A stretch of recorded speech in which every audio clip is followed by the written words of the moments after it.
in the case of both Saoirse and Paul, I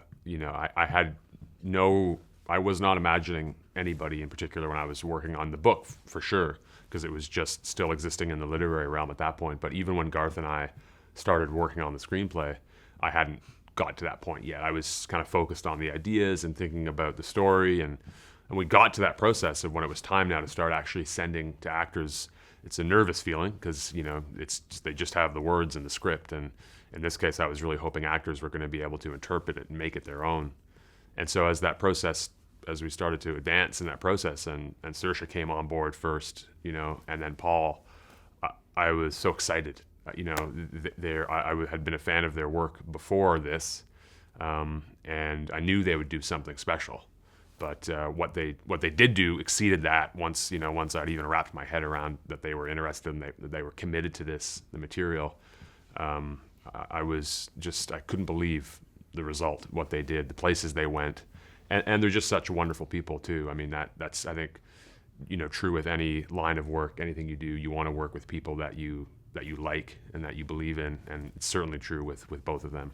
When I read material, I very quickly visualize that material, and I guess there's such beautiful characters in this story, both Hen and Junior particularly, and as we're developing, working, I'm constantly feeling these people. I start to feel their personalities around me, and one of the things and then I guess that eventually guides my casting decisions. And I guess Hen, for me, I just was so in love with Hen. She was just such a special character, and what she represented was kind of precious in this dystopian world. So I definitely wanted a character that was emanating this inner light, had this spirit that was infectious and kind of precious and beautiful. And that led me to Saoirse Ronan, because no matter what character she plays, she just has this gorgeous spirit that just shines through as something very special about her. So I felt so blessed that she was going to do the film. Had to go and find her a husband, which is no easy feat. And then the universe led me coincidentally to Paul Mescal. And when I met him, at the time he wasn't a superstar, but I was struck by this. He was very passionate about the role, and his heart was in it. And I was struck by, he had all the alpha qualities of the character, but he also had the spiritual and the emotional sides as well. And that's what makes Paul so magical. And then it just felt electric, the thought of putting these two together. Not just electric way, but in a caring and loving way. I really felt they would respect each other. So that just came to life beautifully, I thought. Actually, it was a very enjoyable process. It's something that was in my mind right away when it was decided that Garth and I were going to try and do this, was to feel like the book was its own thing and it was there, and we were obviously going to be using the book. That was the inspiration for the story, but not to feel beholden to it, not to feel that we had to have strict loyalty to anything in the book, but that it would be a discussion starter for us as we were working. And if there were parts that we were going to put in because we felt like it was warranted, that would be great. And if there were things that we needed to change because we felt like it was better cinematically to do that, that was also great in my mind. And I really wanted Garth to feel that freedom, to feel like there wasn't anything that I felt like we had to put in or we had to include, that it was going to be a natural process of discussion and creative discovery through trying stuff and working and talking, and that's why it was so fun to do that, to make little discoveries. Garth was going to bring new ideas, and maybe his new ideas would spark something in me, and vice versa.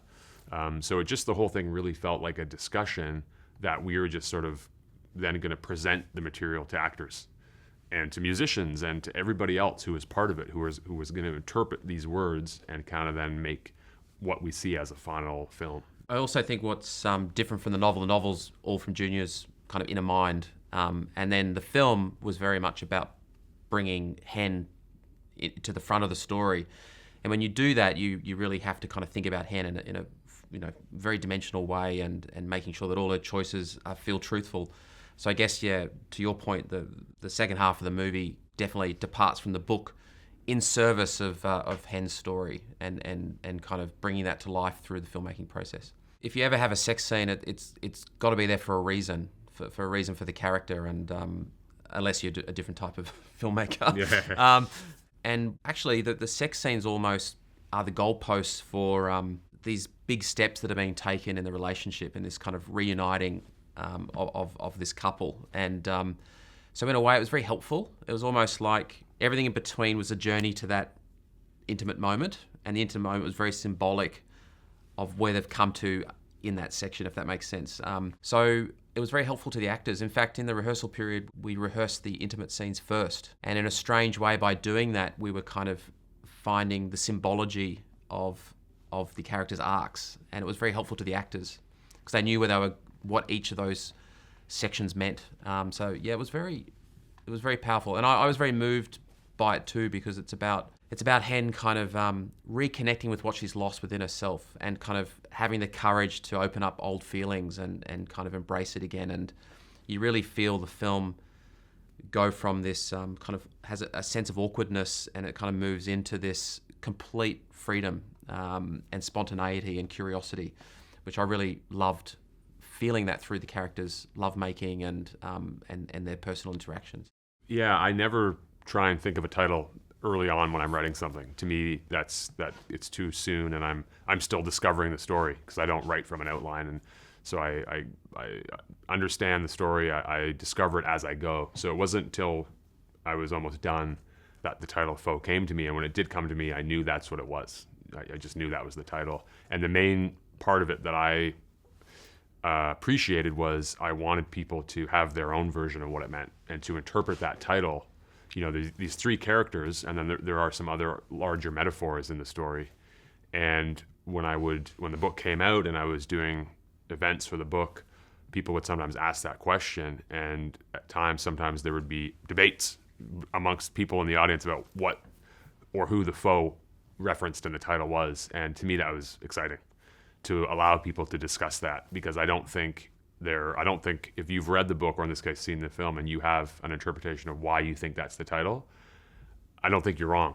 You know, I think that's how I love to go into films and books, is to feel like I'm a part of it and I get to do a bit of work. And so having a title that was open to interpretation, it was important. And I have my idea of what it is, but I don't like to say, because then people will assume they have to think that too. So, which means I can't say anything. Yeah. Exactly.